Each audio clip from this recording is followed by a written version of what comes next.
Traveling has never been this simple in the Gambia. Oh yes, you don't need to visit the GTSC depot just to get a ticket. Just download the Yona Wallet app today and enjoy hassle-free bookings. With Yona Wallet, you can buy your GTSC bus ticket right from your phone, anytime, anywhere. From Kanifing to Dakar, Dakar to Banjul, or upcountry routes like Kanifing to Basse and Basse to Banjul, Yona Wallet has you covered. No queues, no stress. Just safe, fast, and convenient ticketing at your fingertips. Choose comfort. Choose convenience. Choose GTSC with Yona Wallet. Yona Wallet. Your money, your way. GTSC. Moving the nation forward.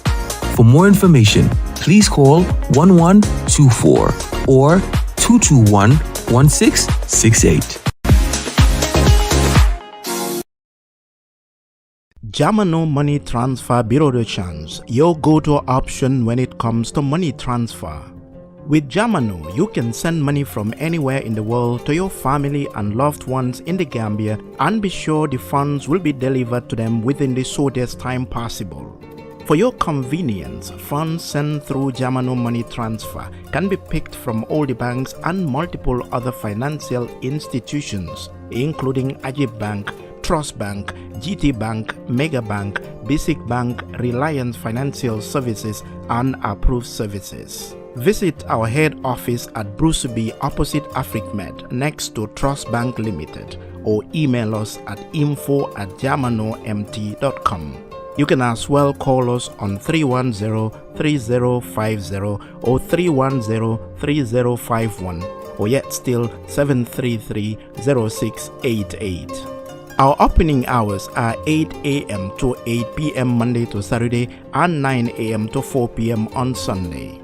Jamano Money Transfer, your most trusted money transfer service where customer satisfaction is paramount. When you think of a simple, fast, and reliable money transfer, think Jamano Money Transfer.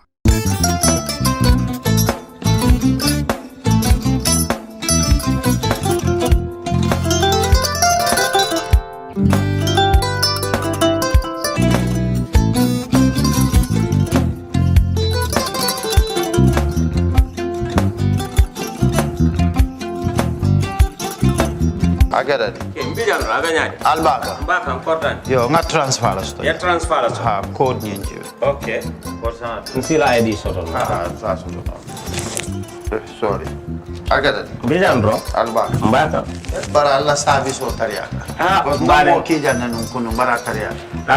Jannom yona forest de bureau. Gambia tonkon na no mbari ya bere. Birim koyna fo kato. Bari si kodo kino kato ni fo bolong labe to. 56 branches mola soto Gambia jam. Ha? Gambia kono ani Gambia bantala bankol. Nko kodo kiya bere to. Kodo sifa fo falindiro fo nyaadi lafta même na kodi to poto nin kodi maraw. Jannam number 1 ti nyonta. Andum fana nata anoda enterprise sotale. Wolam nyindi ko domorol fana kol fana be firale de dadi mani domorol dil fana beteat. Gambia dawda yalo ngam fa kendol sotale je. Wo moyo diat ha. Apelenta ni baraka ni lafta nyelen kendol e binaji. Yalo bukani la ko la baraka ba. Yalo ndel chosano lo. Abaraka.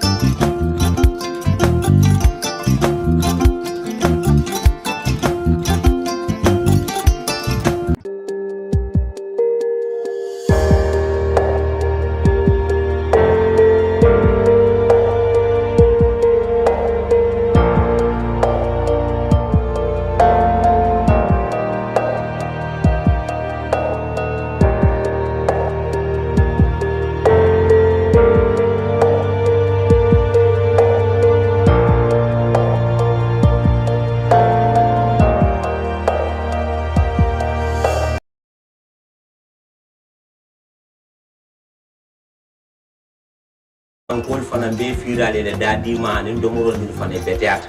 Gambia dawda yalo ngam fa kendol sotale je. Wo moyo diat ha. Apelenta ni baraka ni lafta nyelen kendol e binaji. Yalo bukani la ko la baraka ba. Yalo ndel chosano lo. Abaraka.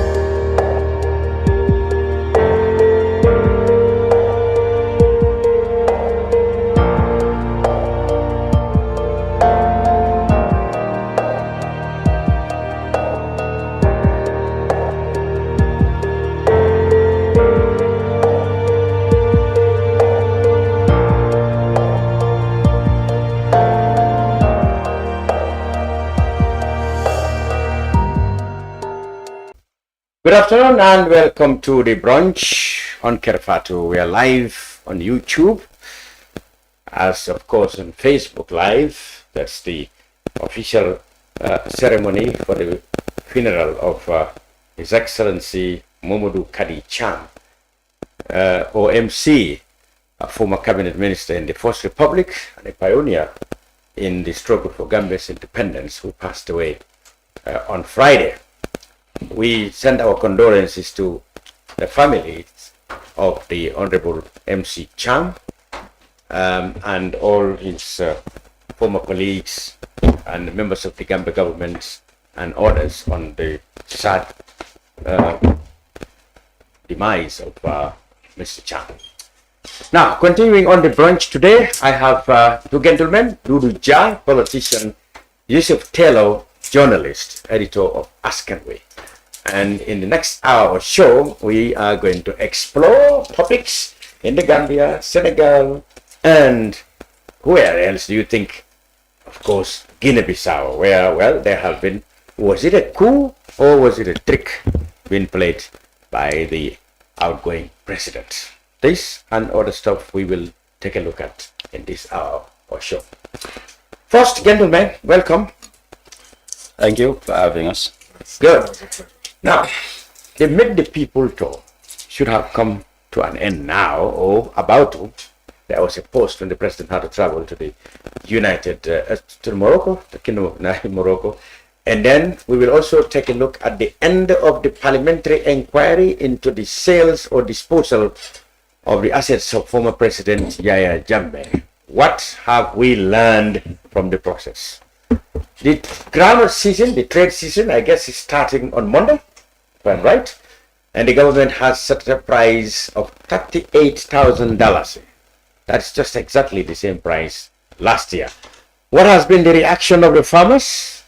We will discuss all this. And when we go to Senegal, is there a problem between President Diomaye Faye and his Prime Minister Ousmane Sonko? And in Guinea-Bissau, as I've said in the headlines, was it a coup or a trick? And what is the reaction of the international community, the AU, the ECOWAS, and the observers? This, among other topics, if the time allows, what we're going to discuss. Yusuf and Dodou, thank you very much for being on the brunch once again. It's always a pleasure. You followed money a lot. Yeah, I know that. You follow the money. When people are busy on something else, you follow the money. Spelling the money. Yeah. Yeah. The budget has been presented and discussed. I think it's still been discussed. Yeah, We well, have seen where parliaments have approved after some cuttings here and there on allocations to various places. What has been your impression, actually? Yes, we've seen some, cuts in some areas, some reallocations in other areas. Obviously, one of the most high-profile areas which have taken people's attention is the cut on the president's Meet the People's tour. Oh, yeah. From 52.5 million to now 50 million. Only 2 million. Yes, 2.5 million. And we understand that some of the members, like Honorable Almami Jiba and others, they were he even moved the motion for it to be cut further to 35 million. But that hasn't happened. So it was voted out. That was voted out. So it goes to show you just how much it's actually going to be another record. It's unprecedented. This kind of money. I have a chart here, which you will see that 2022 was 6 million. They spent 19 million. 2023 was 10 million. They spent 61.4 million. 61? Yes. So there was an occasion where they even spent more than it has been allocated. They've been doing that. They've been doing that consistently. 2022 actually was 60 million, but they spent 25 million. So the overspent was 19 million. Let me rectify myself. When you are dealing with numbers. 2024, which is the latest information of what we have for what was spent, they approved 30 million and they spent 64.7 million, meaning that they overspent by 34.7 million. This one that's happening. 2024. Yeah, that's last year. That's last year. Yes. Now, this one that is happening this year, they have been allocated 45 million. But they haven't finished yet. We don't know. Yes, we will not know until next year how much they have spent. But you best be sure it will be another record spend, right? So you can see how we have been moving. And what I can tell you, which is actually something that we really should be aware of, every time that it comes to an election year, you will see the expenditure is very, very high. On the meet the people's talk. Yes, on the meet the people's talk. Because like next year, we have allocated 50 million, which is another record high. Yes. Right? We have never... That much. The highest we have put was 45 million last year. But from the records, we can be sure that they're going to spend more than They that. are going to spend more than that. And given that it's a election year, definitely expect a huge overspend. Really? Yeah, next year. What is sad for me, and this is my problem with the Meet the People's Talk. Budgets are made for them to be followed. Yes. $1,000, $2,000 is above here and there. Yeah, we can understand. 3,000, even maybe 100,000. Yes. Depending on the issue. Yes. Contingencies. But to be overspending by 51.4 million in 2023. Yeah, when you were allocated 10. That is triple. Yeah, so these are the magnitude of overspending.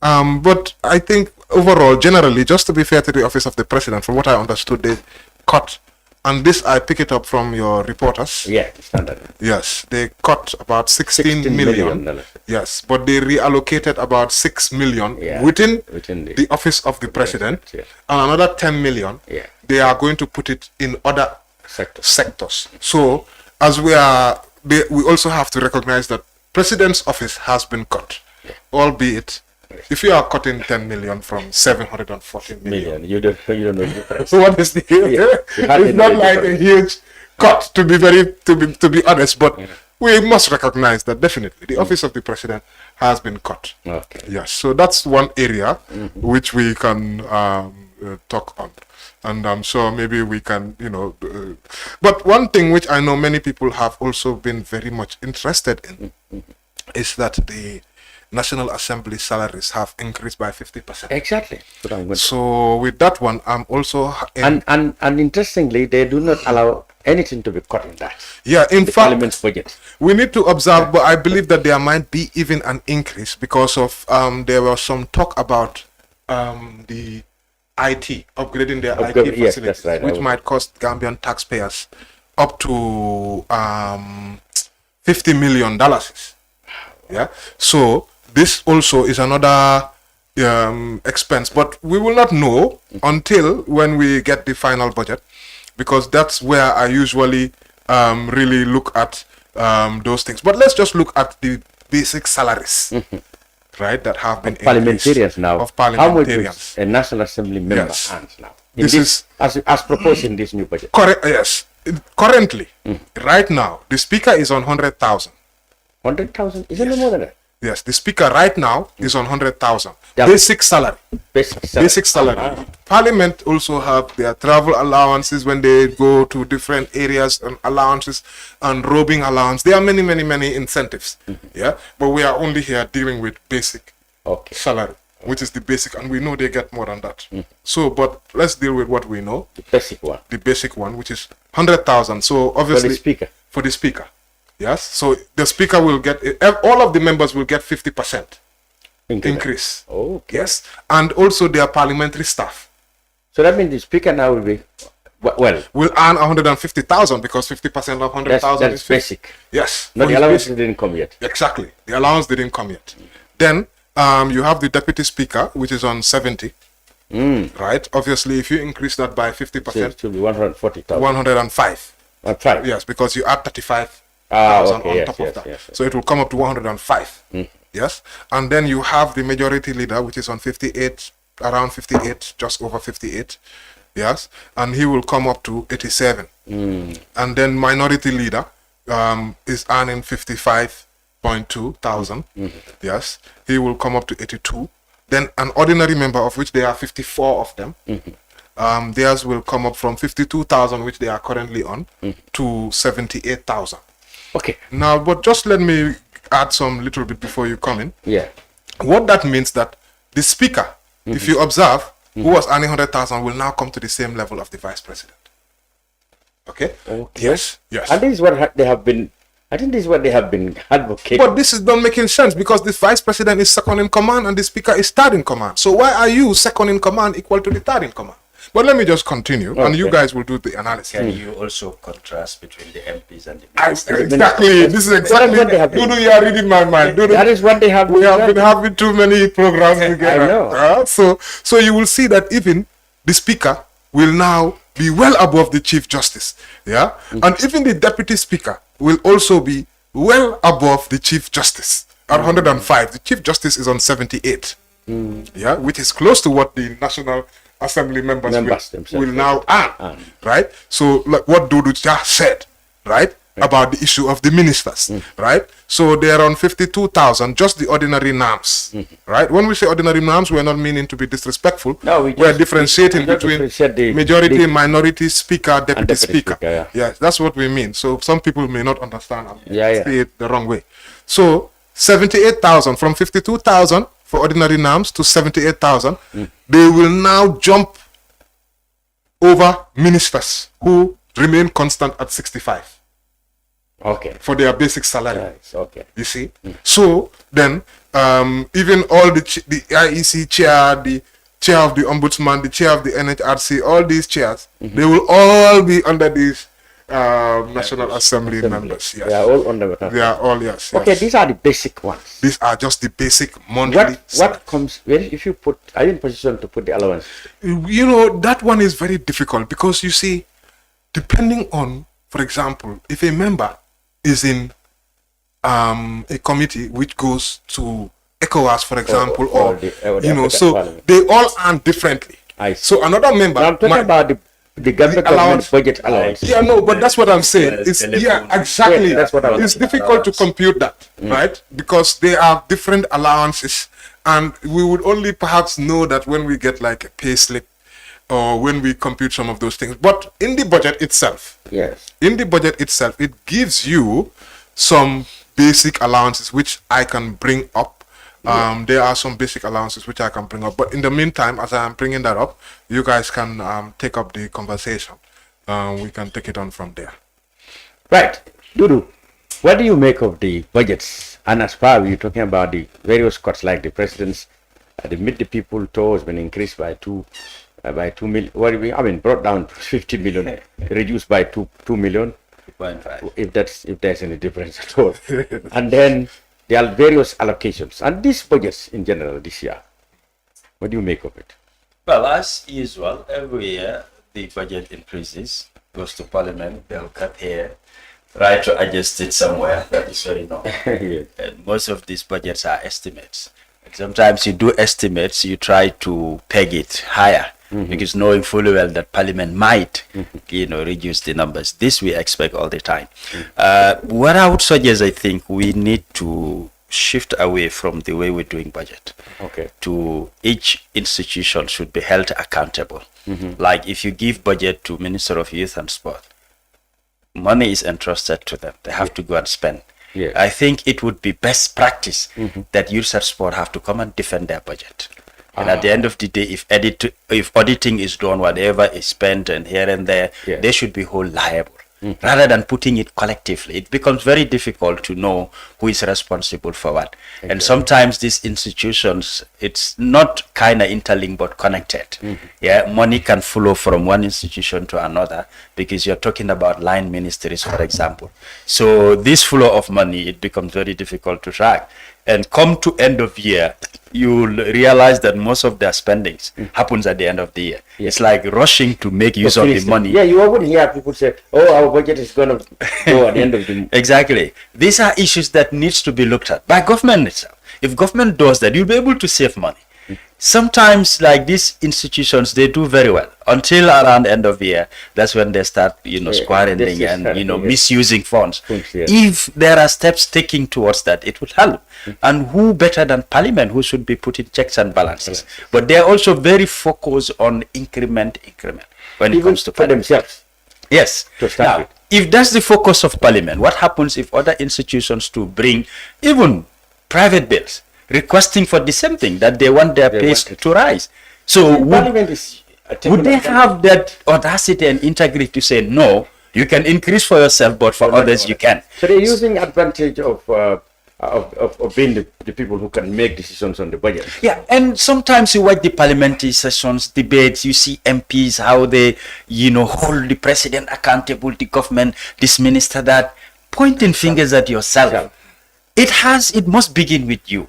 And most of these increments and the like, if you go down to their constituencies, engage the people, they're not seeing it. It's not reflecting or impacting on them. Yeah. More of personal use than even giving back to the people. You go to parliament, you said, I am representing my people. Yeah. But when there is money and funds available, the people are not seeing it. So what type of representation is that? Well, that's personal amendment. That's their salaries for representing them. No. Those salaries, if the people say no, you will not earn those salaries. You won't go to parliament. Yeah. I'm not saying it doesn't belong to you. You do the work. Yeah. But community development, Well, you expect them to share their salaries? No, not to share their salaries. Now, when you get people together, you ask them, what do you want? People tell you, give you their needs. You go to parliament, you debate that. It's like through what people want, it's enabling you to do your job properly. Yeah. It's but right that you give back. Now, look at the local government. Now, it is telling you that the funds you receive, about 30% should go back to the people. Yeah. This is an example. Now, the MPs don't need to be told. Because all they represent is the people, my people, our people, my constituency. Allowances. They do. Constituency Development Fund. Which has increased to 500,000. That in itself, you go to certain constituencies, they can tell you how it is spent.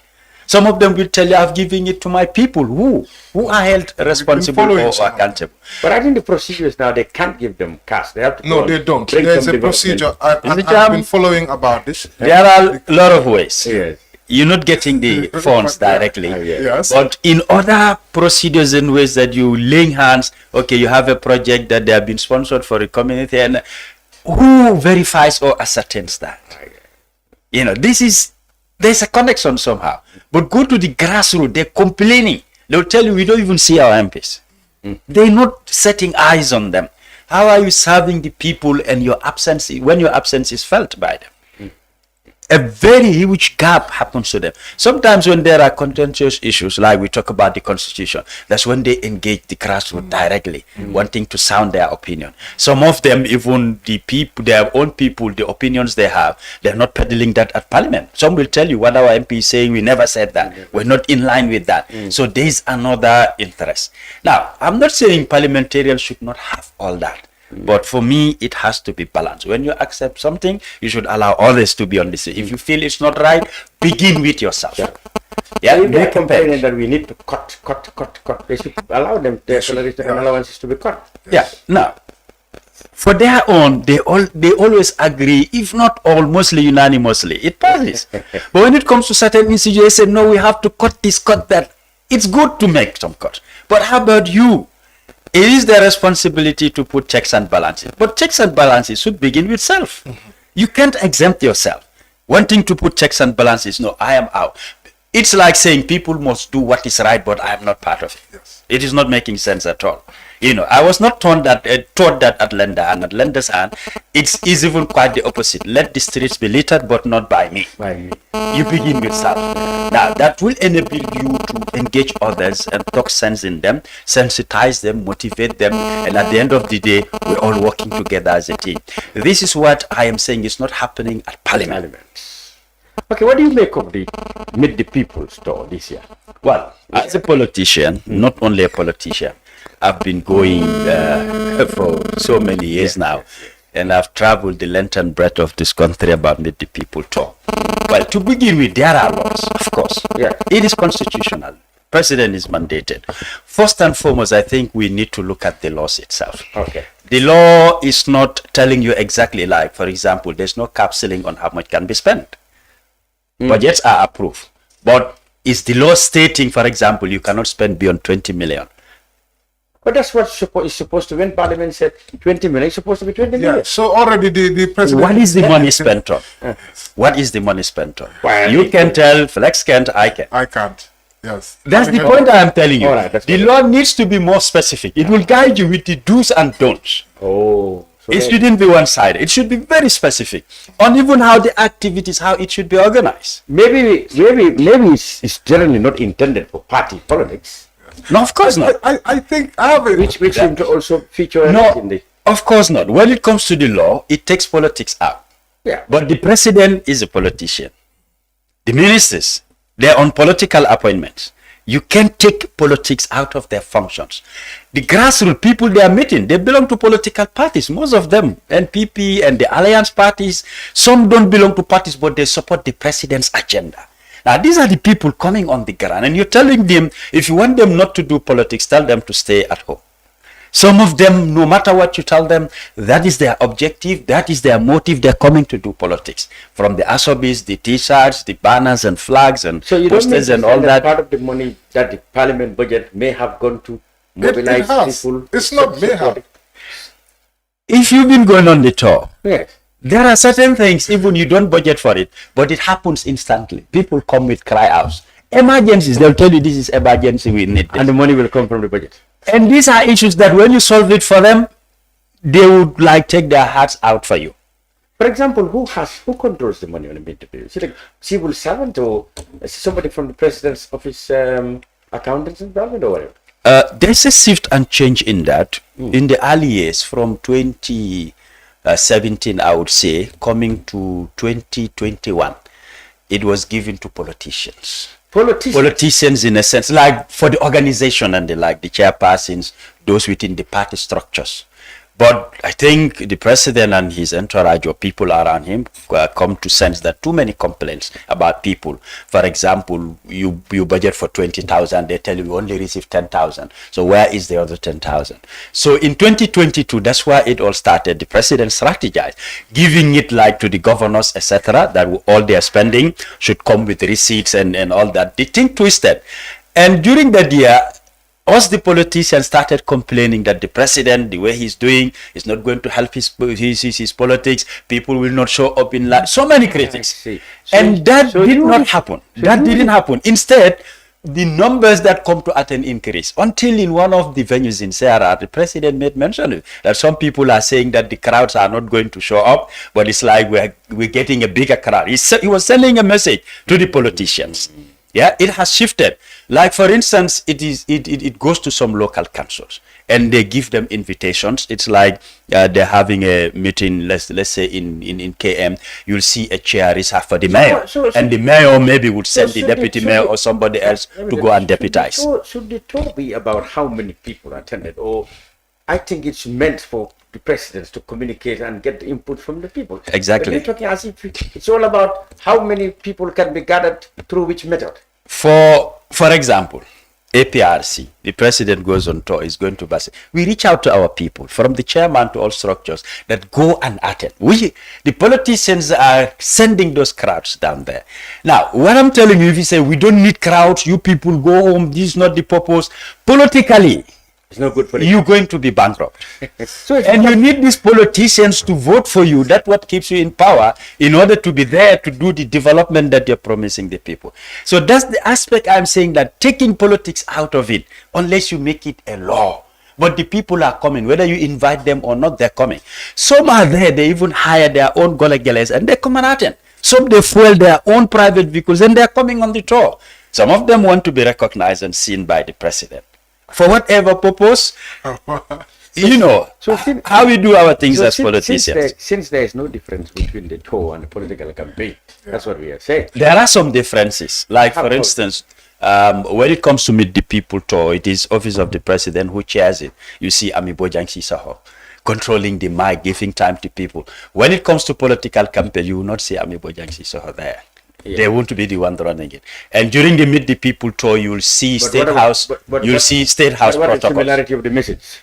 The difference is not much. Okay. Again, because when it comes to Meet the People tour, people mostly tend to highlight the areas of development. We need roads, we need this, we need that. And it is centered on those who will represent them. Example, they would say, okay, they're coming to Kanifing. Let them identify a youth leader, a women leader, an elderly person, etc. But when it comes to the campaign itself, it's not about the youth leader, but somebody who has a political background who can send a message out there, people will listen and they will be willing to comply and say, yes, we're with you and we're going to vote for our candidate. So the message is not different, whether it's a meet the people or a campaign. Not very different, I would say. For example, you say, if you want this, you have to vote for me or you vote your chairman out. Yeah. Okay, for instance, even when it comes to seating arrangements, when it comes to meet the people tour, that's why you'll find ministers seated, like the permanent secretaries or directors behind them. But when it comes to political campaigns, it's not like that. That's why you see the chairpersons, you'll see the women mobilizers, they will want to occupy the front row. And executive party members, the national executive committees, these are the people you will see occupying, this front row, and they will be the ones who will be giving the speeches. Ministers, of course, is a political appointment, and most of them belong to the ruling party, the party itself. So when it's time for campaign, they will also lend a hand, and they partake in it. That's why I said when it comes to meet the people tour, even the seating arrangements are different. There are specific seats will be reserved maybe for the director of NAWEG and PURA and others. But when it comes to political campaigns, you don't see those people there. Or even if they attend, no special seat for them. That seating arrangement is not done for them. So these are some of the differences. And when it comes to political campaign, they spend more than these budgets we're talking about. Yeah, only that. You can't even compare the two when it comes to political campaigns, whereby a political party could spend like 100 million, 300 million just for political campaigns. And that's their private money. Yes. You can't compare that when it comes to but the Meet the People tour has a purpose. And these budgets are being approved by Parliament. So why the overspending? What is it spent on? That's the question here. Yeah. Yes. Perhaps, and this is where I wanted to point a few things. So, first of all, the Meet the People's tour has turned into a political campaign. All right. The difference is too keen. Yes. In fact, Gambia Participates released a study on the Meet the People's tour. And this is what is titled, Meet the People's Tour or Political Campaign inside the state-funded efforts to secure incumbency in the Gambia. Wow. When we talk about incumbency and the fact that the executive has an advantage, this is one of them. And for example, these are one of the quotes in 2021 September 2016. Gambia Participates, they said when they were in URR, but the projects we have stated, and this is during the president's speech. Yes, he was hard. The projects we have started in this region are just the beginning. If you vote come December 4th and vote for my government, we will continue the work in Basse in the next 5 years and the Gambia at large. So you see. Which year was that? 2021. Yes. That's the important year. That's why we picked that year. That's the election. That's the election year. So you see, the Meet the People's tour has given the president that opportunity. And if the president... It has always been the case. From Jawara to date. From Jawara. But this is what needs to change. That's right. This is what needs to change. I agree. What is the law that can make those changes? You don't need the law to change this. But you don't need the law to change some of those things. I think what you just need is political You won't understand. As a journalist and activist. I see where you're coming from, a politician. Exactly. Me, I'm coming from the another side. Right? So the problem there is that this is what we want to change. You understand? And look at the fairness of it. You are having a campaign in September. And then the political campaign opens up in December. Later on, before the elections. In November. End of November. In essence, you have run your campaign. Yes. Before, you have run one campaign. You are doing two campaigns. In that same year before, which is very, very close, September, November. 4 times in the year. You see, so now this is what we talk about. 4 times in the mandate of 5 This years. is what we talk about when we say incumbency. It's and powerful. that it's very, very powerful, and it has advantages. In 2018, they did not report any spending on the Meet the People's tour. 2018. Yes, but the president went out on a Meet the People's tour in that year. So for me, in essence, when we are talking about accountability and setting an example, obviously it's the president that has to show that. The recommendations was that this Meet the People are to be scrapped or changed. You see, that was what was. This is Scrap will be very difficult because you go to the people in the provinces. That's the golden opportunity they have. Well, but you could go so to that their voices can be heard. It was heard. suggested that the president can go with the government officials, go to regional headquarters, meet the various department heads, etc. Discuss with the people there. The stakeholders can come from constituencies and then go to another another region. That's a good idea. That's Is it supposed to be no? suggested. Save money. What I'm saying is it workable when it comes to the people? Grassroots politics. Let me give you this. You can do your own research. Sometimes if the decisions doesn't come from them, they don't accept it. It is why most of them you impose a candidate on them, they're not voting for you. So they have the powers. They have the so we numbers. have a problem then. Yes. So the link, separate the two. Oh yes. This is the point I am trying to emphasize, and many people who are not deeply into politics, you won't understand. Our politics is based on the grassroots. This is why you have political parties. They have very good policies and programs. You bring them to the media. When they talk to you, you said you should make them president. But when the votes are cast, you don't see the numbers. People don't vote for them. Are we asking ourselves why?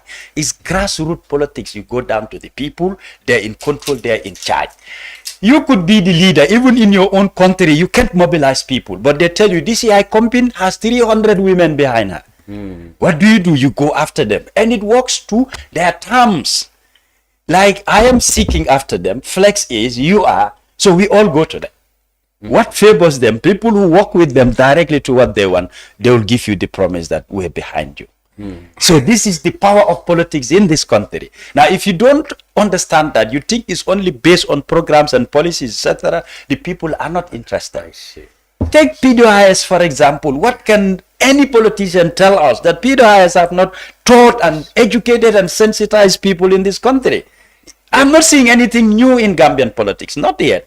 Most of these people, this is my constitution, my manifesto. It is in other political parties, their manifesto. Sometimes you even say they copied from them. Yes. There's nothing new. But the dynamics has not shifted. If it has shifted, it's a bit, the change is not there. Even if the president wants to decide and say, this is what will happen, people won't argue with you. You have the powers. They go home, sit back, and the votes are not coming out. You will end up losing. And that has been experienced in the local government, this last local government. The president losing Banjul, losing KM, losing West Coast, losing LRR. Something has not gone right somewhere. And they've done their research and found out what are the things that went wrong. And they want to fix it before the next election cycle.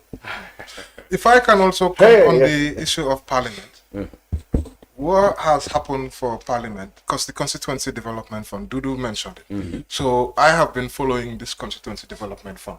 So it increased from 300,000 to 500,000. Half a million. Yes. And then there was 1 year which I reported parliamentarians were complaining they didn't get their constituency development fund. I believe it was last year because I had reported about it. Now, but what happens is the clerk office, which is responsible for, they do a sort of a bidding or a sort of a process. Yeah. So to separate the parliamentarians from any yes, influence, exercising any influence. Yes. So, but like what Dodou said, right? They can still be some backhandedness. For example, if somebody is recommended and they win, and if you win, you give me whatever, they are the system. You can build the system, but the human being is so, it's so typical. And maybe you can say indirect kickback. Yes, indirect. Those not things directly, can happen, but indirect. But we have not been able to. Those things are very difficult to ascertain and bring out. But on the issue of parliament, you asked me a very important question. Allowances. Yeah, the speaker has responsibility allowance. Previously, it was 540,000 per year. That's last year. Now they have reduced that to 360,000. But they have added professional allowance, which was not there, to 240,000. So when you add the two, it's over 600. It's just around 600,000. It's 600,000. So 600,000 for responsibility and professional allowance. Okay. So over $1 million, or $500,000. Yes, over $500,000. Yes, 600,000. So then there are the rest of them are the same. Robbing allowance for the speaker, 120,000 stays the same. Telephone allowance, 108,000. House rent to members stayed the same. 10.26 million Gambians are spending. Many of them have stayed the same. But let me concentrate on some of the increases. Nominated members, their responsibility allowance has increased from 1.2 to 2.1 million. And Each of them will get that. No, that's combined. Combined, all of them. Everything I'm saying is combined for the year. Yeah. Yes. Deputy Speaker, his responsibility allowance has gone down to 300,000 from 480. That's a year. Yes, a year. Yeah. Then the increases. Let me go to the big increases, right? Because of time. Is I saw something on car allowance. All right. Basic car allowance for staff has increased from 78,000 to 240,000. So that's for staff. Your right? staff, not yes, the for MP. staff. That's That's the not the MP. members. Okay. So those are some of the things that I've seen here, and I'm sure there are others. But just to give some sort of a feel, So at the end of as the to day, the allowance that they the get. basic salary and the allowances put together in a month, roughly the speaker goes home with who? That will be difficult to compute. I will have to close, sit but that down will and be well over, really close to Pick the 200,000. pieces and put yes, them put together. all of them together. And then normally what I do, when I do some of those things, I will also try to engage the I think people have done National that. Assembly. Whether you So confirm. that- yes, to confirm. confirm from so their this is payslip. what I this is what I did. And with some of the- them are honest enough to give you their. no, they are. And if they don't give me, at least I Some have of them tried. will. They will. Yes. No, even in fact, if you go to their staff and the right people, they can confirm what you have written if you have done something Yeah, which is yeah, not yeah. correct. I did this when it came to the basic salary of grade Ministers. 1. I think that there was a minister who came out with his payslip Payslip. a couple of years ago. Said it was- I did this last year when the salary increased for the basic salaries. So what I did when I did my computation and I went to touch with Ministry of Finance, and then Ministry of Finance, they look at what I had written and they point to me. And to be very honest, it was very helpful. It made me to have a much more clearer picture. Okay. And that was done. So Instead of estimates, you'll have yes, the factuals. yes. So I do my own work, then I get in touch with the authorities. So I don't want to say what they will get with their allowance until I have done Okay, the so much on yeah. the budget. Let's move on to the parliamentary committee on Jammeh's disposal or sales of Jammeh's asset. You know that was set up in the wake of this gala Protest. demonstrations on the Republic's expose about how the assets were disposed. So the parliament has completed its work. What have we found out? Well, Because I've seen that most people have come out to say, well, some principal witnesses who were, we were supposed to have maybe not been so much upright in their dealings are now being exonerated. I've seen that in the case of lawyer Ben Suda and Minister Batambidu and stuff like that. And then, so what impression have we got now from these 2-3 months? To begin with, I would say it's very challenging. With some of the witnesses, I feel very disappointed. Disappointed in a sense, documents that have been requested, your evidences are nowhere to be found. That looks very fishy. It's been mixed up, it got burned, it got missing, it got this. If you ask me, I think we need to, enact laws when it comes to that. You can't go to a whole office. Like you've been asked for a receipt, you said, we can't find the receipt. Did somebody take it home? It's kind of funny. Did you wrap it with bread and throw it to the dustbin? You should be doing file keeping. This record should be visible. This is the original copy. Make copies. That if the original disappears, you'll be able to trace it, even electronically. So it's no excuse for me. Government need to take stance. Because at the end of the day, it's coming back at government. Yes. They can tell you you're corrupt, you've eaten the money, whilst the people responsibility is 1-2 person. Now, point that 1-2 person, hold them accountable. If the need be, look what the law says. Dismiss them, take them to court, whatever. You're sending signal to others. For me, it's been very irresponsible when we need documents and you said it's not available, we can find it. And if they ask them, what can you recall to, they can't give you anything, figures that are constructive or that are substantive. I can't understand with what responsibilities we are running these offices. So to report, looking at the commission, there are some issues that were not done rightly when it comes to these sales. And I feel that's the reason they don't want to bring out these documents, these evidences. But if there were strict laws, they would have provided them. Or they would have had good memory that they will give you figures and details that you can make comparison to other documents that are available, and it will connect the dots. That what he or she is saying is something factual, but you can't just let them loose like that, because it will become a norm and a practice. And you organize commissions, people come there and said, I don't see the documents. What do you do next? Then what's the purpose of those commissions? But nonetheless, let's wait for their report and recommendation. Maybe they have issues, that they'll recommend. But from observation, did we learn anything more than we did before the setting of the commission? Just like you highlighted, before you say some people like they've been exonerated, sort of, how about those missing documents? They could have proof otherwise. Maybe there's something you're going to detect that would implicate other people. Now, if you get rid of them, perhaps Dodou Jah could have been incriminated, but in the absence of that document, I can say I'm innocent. But from watching the public hearings, do we know more about Jammeh's assets? For example, those have been shown.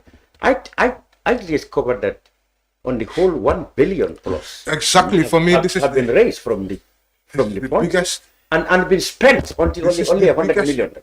And the victims are outraged that they have not been compensated from that 1 billion. Yeah. The issues of the victims should have been a done deal by now, if you ask me. Now, take into account how many, when it comes to victims, how many compared to the rest of the population. You'll say it's a handful. To sort out those issues, and somewhere like emergency, people who fell sick, they needed treatment. Maybe for others, you're compensating them because they've lost a loved one. You give them money, they could use it for another purpose. But these ones are about health issues, life and death. They should have created a special package to address that, then the rest will come later. They gave to few. What was given was not enough. So what happens? Where are the funds? Where has it gone to? And these institutions and committees were responsibility. It was not given to the president's office. But I think government needs to look. The government promised when Batambidi was there, that because Jammeh was the one who allegedly had all these atrocities, it is only fair that victims are compensated from his assets. That the government promised that they're going to do. But 7 years later, after 1 billion from those sales, people still not compensated adequately. We had the victim center. That's where the problem. It was very vibrant. What has And the money, the central bank governor said the money has been used through the accountant general's department. That means government is using for some other things and did not prioritize victim compensation. Yeah, like what I'm saying here, the victim center used to be very active when Kijara was there. He would go to the media, he would make press conferences, he would go to the social media. Like the stands were there, especially there are times when we talk about APRC, we had events, next minute we'll hear about Kijara. Very tough and fighting. Do they have to wait for the government to do what they promise or what they should do? That's the point. They have to cry all the time? No, it's not an issue of crying. There is no breach between government and the citizenry. Sometimes you can go to the president directly, but just like you said, there are institutions responsible. The victim center should go and sit with them. On a serious note, you're not getting what you want. Come to the social media, enlighten people. This is how far we can go. This is at best what we can do. The rest is with government. When you start these pointers, then government also will wake up. It will be a wake-up call for them. Yeah. That these issues, if we don't do something, the blame comes back at us. If the president or whoever is in charge hears about that, he will push them to do something. But sometimes we talk about priority. If you feel, putting the money somewhere else is more important than here, and there is no trumpet being blown, it ends up like that. So I would hold people accountable who are in charge. You've been appointed, you've been given responsibilities. Are you fulfilling them? It's either I do it rightfully, So the Minister of Finance and Justice, then you blame in this case. No, I'm talking about the victim center. We're not hearing much about them. What is happening? But do they have to be shouting, all the time? You live in a country called the Gambia. Sometimes those are the necessities. Okay, let's say there are issues happening. People give it a deaf ear. Flex goes online and blows the trumpet, and people are awake. They want to know why is Flex blowing that trumpet. Sometimes I see it, heated exchanges, even in the comment section. People will come and attack him, but he doesn't care. The information is out there, Either eat it or throw it away, but there it is. These are the issues I'm talking about in this country. What has led to the commission being set up? Yes. From investigative journalists, reports are out. People could have ignored, but Gala jumped up and said, we can't let this die away. It can fade away. It wasn't Gala alone. Other activists, other NGOs, other right groups, they all joined that fight. Now, that took government to its toes and said something must be done because it's turning to another direction. Yeah. This is the point I am talking about. Yeah. You can't say, I have the responsibility, I can't do much, then you sit back. You're not fit to man up this position. We're not saying make accusations. No, shed light on it. Talk to people responsibly, educate them, inform them, get them informed of what is happening. Yeah. Now, these are instances where victims themselves will step up and they'll give you facts. If they've received anything, they'll tell you how much. If nothing at all, then they will attest to it. Now, information sharing, it's very powerful and it keeps all institutions doing something, doing the needful, either fast enough or gradually, but at some point in time we reach somewhere. But it's been how many years now? Good. It's a very long time. Other things that have been highlighted was that people got vehicles, example tractors, and they've not been accounted for. We also realize that some people are claiming that properties that are supposed to be Jammeh's properties are in fact theirs. We've seen that. Yeah. Others bought properties but they had no access to it. Mm-hmm. The tourism board also came to say, about tourism assets, the tourism area assets linked to Jammeh to have been disposed. All sort of things came on there. What's your? And there have been counter claims. Yeah, that's what sometimes to even what the GT board director has said. Because in one he claimed that some assets were sold to some agencies, and these agencies have came out to say statements that they are not there to debunk that. Right now, for me, the biggest issue is what happened to the $1 billion. You see, all the other things for me is spilled milk. I don't mean it in a wrong way or in a way. Yes. Right, because of these things have already been sold. They have been sold. The money is there. Now the money has been used. Now where did that 1 billion go? The accountant general must, if for me, Parliament, their report does not tell us what has happened to the $1 billion. Then there is a serious mistake somewhere. The report must tell us what has happened to the $1 billion that has been generated from at least the things which have been sold. We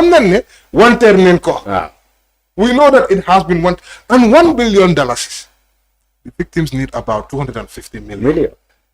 It's a quarter of that. So far, Batamedu had tried and 50 million was given to the victims. From our understanding, that 50 million was from Senegal, and it was from the sale of those rosewoods. Yes. So now you remember, because I was there. Actually, no money came from government. This is what I'm trying to get to. I was there when Batamedu was issuing that statement. And the way he issued that statement, you will know that something is wrong, because he said, we are going to match this 50 million so that it will be 100 million. Yes. In fact, Bas said at one go that when these accounts were been started at Central Bank at the beginning, there is already $300 million there. And that is going to be committed to compensate. He said it's on record. So now it is ballooned to 1 billion plus, yet no compensation. You see, and let me tell you that it is the law. The Victims Reparations Act 2023, even though it was later, is saying sources of money for the fund. The fund shall consist of monies appropriated to it by the National Assembly, A. B. The proceeds of the sale of the assets of the former president. That's right. So 1 billion has been raised from that. Where you see, so for me, like Dodou said, they would have dealt with these victims, given them their medical treatment, give them their reparations. Gambia has a big and in fact, it would have helped. It will help the government because it help enhance reconciliation. Indeed. I agree. Gambians are very forgiving people. Wallahi. When you give these people their money and you give them their due, you apologize and then you recognize some of the dates like April. You give one day where either you come to that Never Again Act, which they have left. They have not done anything to it. You understand? And you recognize them, victims will recognize this. Well, the government will always say, we have to set up, there has to be a system, we have to set up a reparation committee, going to look at others who might not testify and they are victims. How long did it take you? 8 years to do that. 8 years. Just to point on that. And the money is lying down there. I mean, it's been spent. This year, Yeah. the government had appropriated 20 million for victims compensation for 2025. Yeah. Wait. And 10 million for the commission. Okay. Running of the office. Yes. So that's 5 million and another 5 million personnel emoluments, and the other one's operating cost. That's the 10 million. Okay. And the 20 million was for the victim. So far, the government has, we're at the end of the year. Yeah. 17.5 million is sitting with the reparations commission. They have still not released those funds for the victims. If we continue, like I remember I said they have need about 250 million. Yeah. And that's without computing the additional Yeah. people who might come in. Yeah.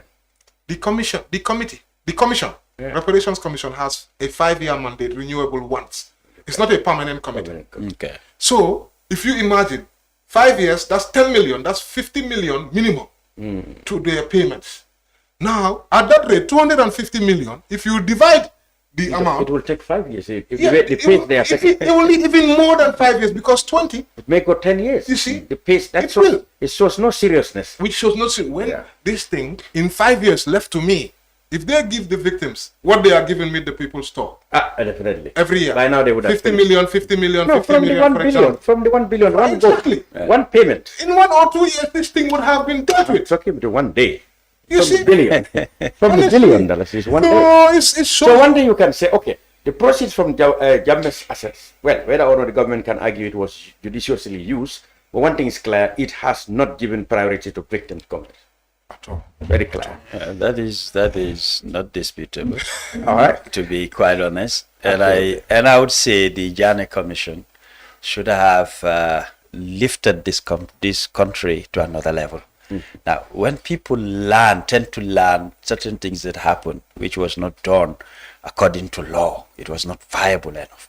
Now, you can to walk down to financial institutions like the central bank with a note, and you walk away with cash. These are things that we were supposed to rectify, correct them, and move on. Now, assets were recovered, but they were poorly managed. It was not managed properly. Yeah, that's right. Recovering assets is one thing, managing it's another thing. And how much was even, recovered? Yeah, that's another thing. How much was recovered? Up till then, people will keep asking. Some would tell you up to date there are certain assets they don't even know where it is. They're just hearing it by name. Yeah. Now, what you've recovered, you can't manage. Now, that's where failure comes into play. If you ask me, The receiver told the parliamentary inquiry that account is still active, even as recent as, well, it's the Governor General who said, the Governor of the Central, as recent as October, monies have been paid into that account. That's what he said. He told the committee. money is paid, and where is it going Central to? Bank Governor said as recent as October, that Jammeh Assets account, money has been gained there and been withdrawn. Now it's only 100 million left there. That's what he said.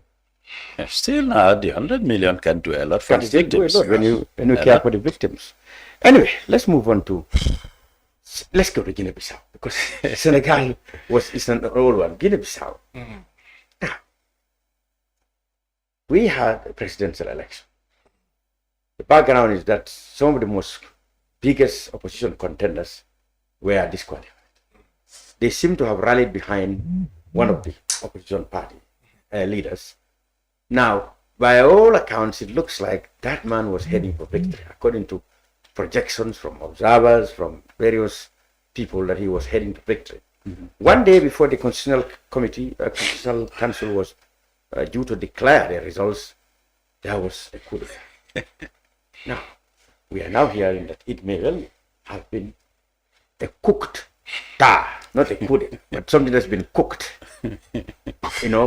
Various people of repute around the sub-region have said the coup is not a coup.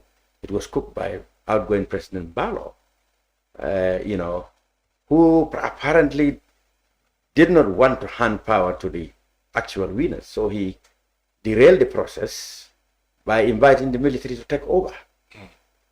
That is the scenario now we are getting. How do you react to this, Flex Force? Yeah, I mean, anytime we see military, really taking over of any democratic process, you realize that we are going backwards, in my view. Okay. Well, the people in Burkina Faso will disagree. Yes, they will, because it works sometimes. Like, there are few like Sankares. How many real Sankares do we have? We know of one. You see, the only one we know is him, of Sankare. And we don't know of anybody, any other. But had we had leaders like Sankare, nobody would be against military taking over. But this doesn't happen. So, but from what we are seeing, for example, even if you look right now at those who have taken over the military, you can see that perhaps it's only one of them. The rest of them, your concerns are still there. Yeah, look at what is happening in Mali. They're no better than the civilians. You see, look at what's happening in Mali, in Niger, and all these other countries. So these are some of the problems which I'm seeing. I think democracy is, as bad as it may not, give you the, nothing is 100% fixed. My concern though is, I listened to Good Luck, Jonathan. Yeah, he had ECOWAS Yes. observer mission there. Exactly. And when you hear what he's saying, you are even more concerned that this thing looks like it was staged. That the incumbent didn't want to hand over to his opponents. Yeah. And so he decided that let me just let the military come in. And maybe if they enjoy small, they will let me come back and continue the leadership.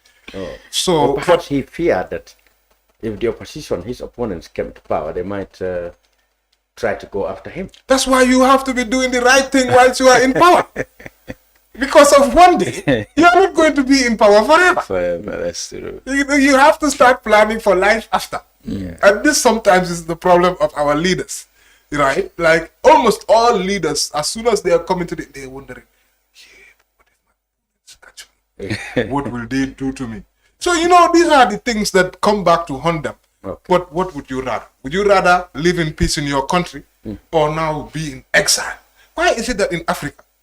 Well, I think Barlow, if he knew, of course, he was going to go anyway, perhaps the most graceful thing to do was allow the results to be declared, accept the elections, and hand over. You go with respect.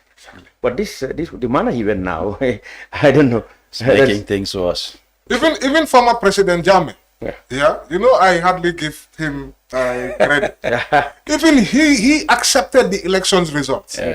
Although he 360 ton later on, and then he was forced to leave. Right. But at least he accepted it. Later on, perhaps. So if Mbalo knew he was going to go out anyway, he knew he was going to go out anyway. He could have said, okay, let me go out gracefully. Let me accept the results. Hand over. I will get respect and go with that respect. Perhaps that can shield you from reprisals or something like that. But this way he went out, tricking a coup d'etat. He doesn't cover himself in any glory. I'm sure he must have felt very embarrassed in Senegal, where he went to flee to.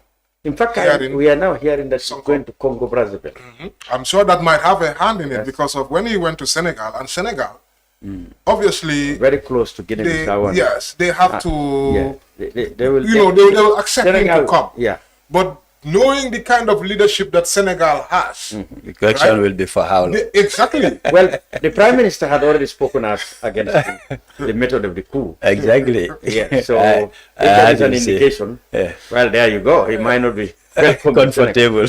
Well, we heard he's going to. Well, he about to go, or will eventually go to Congo Brazzaville. What do you make of it? The issue of Bissau, there are lessons to take away, especially for us Gambia. We have certain similarities.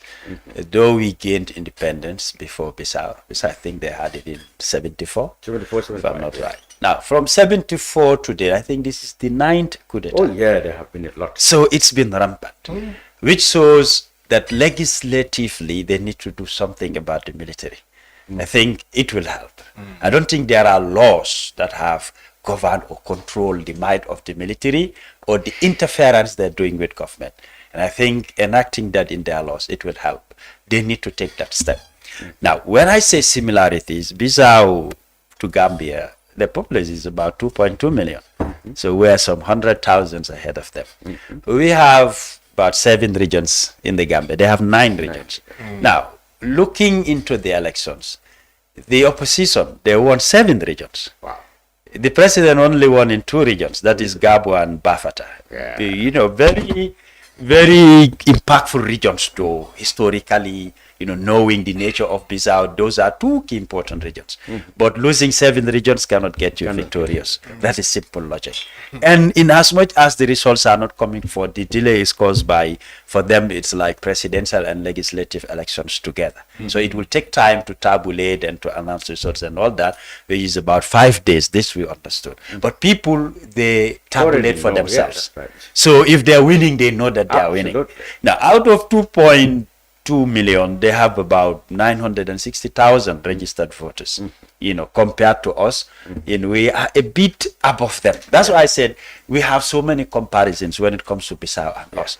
Now, the president, what happened after serving 1 term, he announced that he will not contest for the second term. Yeah. But all of a sudden, that has changed. Yes. Now, they need to find out, where did the change come from? The military, the politicians, is it from the business community? Didn't he say his wife? That was a lame excuse. Because you wouldn't want to mention those in charge, but us as politicians, yes, your wife could have an influence, but they don't make the decisions for you. They don't. We have to, especially our African setup here, our wives don't give us all the decisions. I have watched this character from Bala with keen interest, not even now.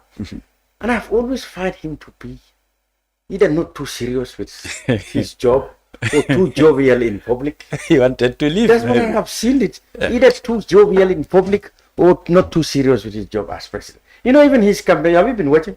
He spent all his time dancing. Yes, he danced more than he talked. Yes, like I said, what everybody is trying to emphasize here, that should be the case. A day before results were around, the military just comes out and says, they've taken over the country. We've arrested the president, a president that you left with a mobile phone that he's calling the whole world. I remember Jonathan, when there was a panelist in Senegal who said he was even calling sidekicks. But Jonathan said in Abuja when he returned, he said, one day he really fascinated him, that the coup was announced by the president himself. Exactly. And that is very uncommon. It is very, very uncommon. And we're not hearing complaints. He's just making announcements and not complaining about the coup itself. I don't foresee him coming back. I think he's trying to negotiate an exit. Yes. Exit whereby they'll allow him maybe to go to another country, live there, whatever funds is available, let him enjoy if he had that. allowed the election process to complete and he hand over in grace, I'm sure people would have come to his defense and look, what this man has done a gentleman. Yes. He probably accepted defeat and perhaps give a very touching statement. Exactly. That would touch people's heart, no matter how much wrong and atrocities. Yes, he would have had they're not saying they're not going to set up commissions and go after to know what happened. Even choose to go. But leniency, at least at the end of the day, will come to play. Exactly. That would have helped in a great deal. Yeah. But like I said, the military, they have a hand in how government functions and they have the powers. Did they have any agreement? Maybe later some certain facts will ahead. Apparently they are putting a deaf ear, giving a deaf ear to the calls by ECOWAS and African Union. They set up, in fact, they have kept one of Mbalo's right-hand man as prime minister. So they are one and the same with Mbalo. That's clear now. But whether they can hold on for long under pressure from ECOWAS and African Union, that's the military. Yeah, I doubt. Senegal, for example, has a lot of influence. Yes, they do. So I don't know, with the Prime Minister already saying that he's not happy with Mbalo's conduct, and maybe if President Jomai may be feeling the same way. Now, anybody who believes in democracy, you can support Mbalo. What he did I don't know how to define it, but for me, it's just more of a drama. It's unprecedented. It is just a drama, the act that they are playing, but it's not going down well with anybody, unless the military. They would welcome that. Now, why go and arrest other opposition leaders who did not even contest elections? So you're trying to silence people. You want to be in charge and control issues. That's why I'm saying for Guinea-Bissau, they need to look at their laws. try to do something that would distance the military from interfering about what is happening within government. And ECOWAS and AU can do that. They can stamp authority. When it comes to military might, Bissau's military cannot match them. No. They'll just be bluffing and doing certain issues, but in the long run, they can finally put something on the table, telling them that power belongs to the people. Let them announce the result. Whoever wins will be the president. Why should the military determine that? Yeah, and all these accusations they are giving about drug barons and all this, where's the evidence for that? Yeah, and although all that never surfaced until a day to announce the election results, these are just films excuses they're using. Absolutely. And I don't think the ECOWAS AU should not allow this to play. Other countries will jump and do it. And when you want to act, they will say, Bissau did it. What did you do with that? Yeah. So it's a challenge for both ECOWAS and AU. How are they going to resolve this issue? Good. A big challenge indeed. We also have a similar story. The leader of the opposition in Cameroon, Chiroma Bakary, we now know fled to the Gambia. He's in the Gambia as we speak. The government came out with a statement not long ago that he actually came here at the beginning of November. The opposition are curious that why did it take the government so long to acknowledge this fact? They do it only until after speculations have come from everywhere. But apparently, it's been said that Mr. Chiroma actually wants to set up a government in exile. But his host, the Gambia government, is not too pleased because according to their statement, they did it for humanitarian reasons and they wouldn't allow the Gambia to be used for any subversion. But yes, well, you look at the distance between Cameroon and Gambia. Yes, we are not even in the regional bloc. We are all African Union, no interference in each other states. But don't you think also Chiroma should be given more room to maneuver, more leeway to advocate that he's the actual winner of the election and stuff like that? Wow, that is problematic. What do you make of that, Flex? That's very problematic. Although I do believe he has, humanitarian. That was the right thing for the Gambia to do, but they should have announced. Yes, the day he came, or he has come. Or even before he comes. Exactly, so that Gambians would know. Perhaps maybe not before he comes because of his safety, and you don't want to tip off people, those who might want to eliminate him, because there might be people who will, since they know he is coming, and they will try to understand the routes and try to intercept him. Fine, but now that he's here, you would have announced and then made it very clear, then he would know his limits. Yes. But because the government was trying to keep this under the rug, then he would just go ahead and just do what he wanted to do. Now, I think it's problematic for him to be advocating for, a sort of a parallel government that he want to set up. Not that to deny him. But do you realize that not many people, not many nations, and I mean respected nations, actually recognize Biya. And I think the Cameroonians opposition wants to take advantage of that and ensure that the Biya is isolated more and more.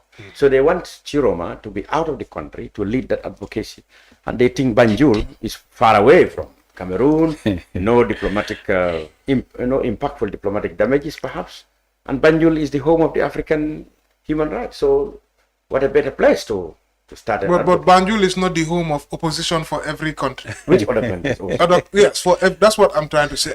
West African countries. Let's just say West Africa, and even Cameroon, perhaps, we are very, very, very, they are right next to Nigeria. So they are not West Africa, but in Central. Yes, but they are very close neighbors, you could say, to West Africa. We cannot turn our country, because if other countries start doing that. But what about if they argue that President Barrow was given a similar opportunity in Senegal? He was sworn in Senegal. And that's where they big mistake. So they could say what Senegal did for Barrow can do for Chiroma. No. They are completely different. They are completely different. You see the thing, and thank God we mentioned it. Barrow, the former president, he recognized Barrow's victory. That's the first point. Yeah, he came back. He first recognized Barrow's victory, although he did come back. Right? So you can give that, and that the process concluded, right? And then that's when he went in. You see, nobody would have stopped Jammeh from finishing his term. And nobody tried to do that. Because his term was given to him by the people. And there is a time when his term exceeds. And when his term elapsed, now he is no longer president. So this is the time that former President Jammeh had to leave and Barrow comes in. He didn't want to go. So exactly, he didn't want to go. So for me, there are two separate, different. Yeah, the Cameroonian opposition will say, no, not quite different. They are very, very different. For them, the winner is Chiroma. That's for them. That's where was it announced? Did their IEC announce that? Their IEC never announced that. But our IEC announced that. What about if it's a known fact that their IEC is handpicked, unpocketed by the incumbents? All the people who are supposed to. That's a challenge for every African country to be very, very fair. Yeah. Yes, that definitely is. Even in Gambia, is a challenge because only the president picks. But still, and you remember there were riots. 23 people were killed. Yeah. The man had genuine reason to flee for his life. He first was in Nigeria, but because of the proximity, the border between Nigeria, Cameroon. Yeah, so the Nigerian government came under pressure that perhaps because of the relationship and the closeness, it will be perhaps not ideal for him to be there. Perhaps they think in faraway Gambia, he may be able to get some. This kind of reminds me a little bit of Gambia a little bit. Let me give some context. So in 2016, April or before, some of us, we gathered at Senegal. That's the politicians. Activists. Yes. Activists, civil society, they all descended in Senegal. That's right. Where we had a convergence. Yeah. And we were trying to, it was obvious what we were trying to do. If Sal or Wad, yes. did not accept that, yes. What would have happened? Yeah, so you see. That was Macky Sall's time. Yes. No, it started with Sal. Wad. Yeah, and then Macky Sall. Wad, it started with Wad. Because Wad had told Jammeh that, look, when people take up arms against you, I'm not going to support them. But when they could not practice their rights in your country, your system and mine are different. So if they cannot exercise their right in your country, that is a problem with your system. And that is not my system. So I will not hand over people just because they disagree with you politically.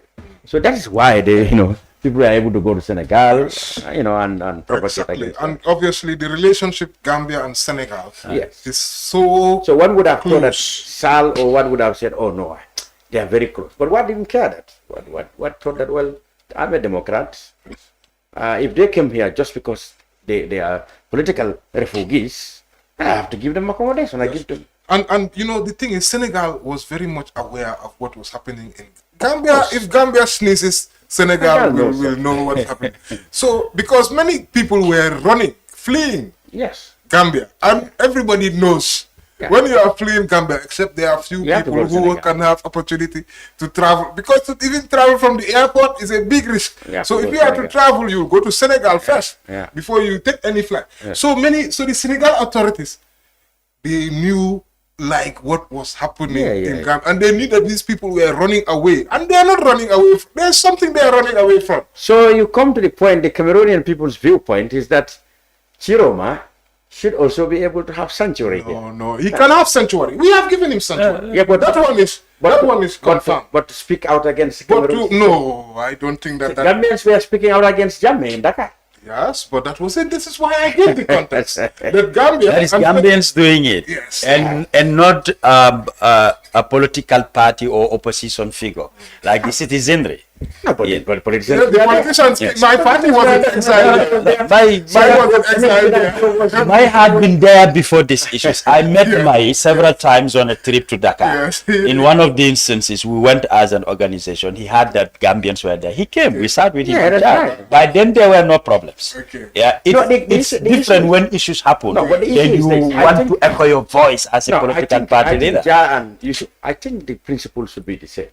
If Chiroma is not here to organize an insurrection against Bia taking up arms, that's where we should be concerned.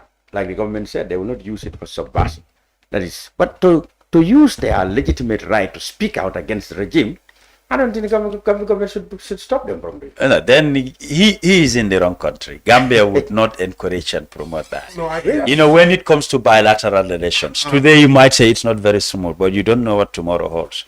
So you would want to put some good eggs in the basket, place it well to avoid it being hatch or cracking or anything.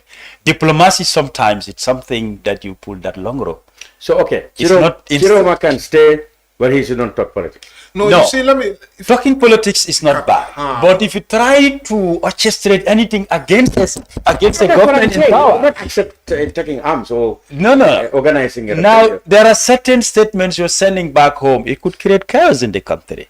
Now it's coming from who? Chiro. Who is hosting him? Gambia. They will even think that Gambia is supporting anything that would go against the present government, and it could severe ties in the future. It could create problems. So in diplomacy, you try to extend that long rope. It's not happening now, but may happen. Could happen. So you'll be very careful how you thread that path. Yeah, and I just want to add, you see, the Gambia government has multiple responsibilities and interests to balance here. Exactly. One, there's the relationship that Gambia has with Cameroon. If there's any. Yes. There is. Apart from No matter what there is. African Union. And There is when it comes there to is- sports. There is. It's been a long term relationship. There When is- Issa Hayatu was, it's been very supportive to our Gambians are living in development. Cameroon. There could- Gambians are living in Yeah, there are most very few. Yes, they are there. Very few. So now what happens? Because we will be people will be traveling from Gambia to Yeah, I know. Cameroon. So now anybody who is coming into Cameroon from Gambia, how do you think Cameroon will be treated? Well, they will. Or how do you think? No, they will I be? don't think they So will no, but what I'm trying to get, They will not take it on the citizen. you see, Otherwise, we would have been arrested. no, but this is what I'm saying. We went to Ghana at Sometimes the it time. We were does. very angry with Jammeh. But Sometimes this it is does. exactly what I'm saying. So now, but this is exactly what I'm saying. This is some of the things that the government will have to be really considering. Now, the reason why it's different with the Senegal-Gambia situation, Gambia and Senegal had a frosty relationship during the time of Jammeh and Macky Sall. That's right. You know, so they had an adversarial It relationship. started with what, actually? You No, see, no. What he's trying to pinpoint is Exactly. during Sal's time, Yes. it was worse. it was even fixed, worse. yes. I traveled up to the border at Kidira. Every checkpoint I go to in the vehicle, there are Malians, Mauritanians. I was the only Gambian. Senegalese were there. Now, when they're checking documents, I travel with my passport. Gambia, I said, yes. You have a bag? Yes, bring it. I was the only person being searched in that joint, to and fro.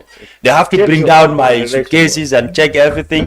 Now, when they've checked and tried to see that nothing is wrong, then they start want to chant, Nakaya Jammeh, and I ignored them because I was really upset. Why should I only be the Single That out. tells how the Exactly. We are neighbors. Yes. So that's the point that Felix is trying to pinpoint. Very I have experienced it. Yes.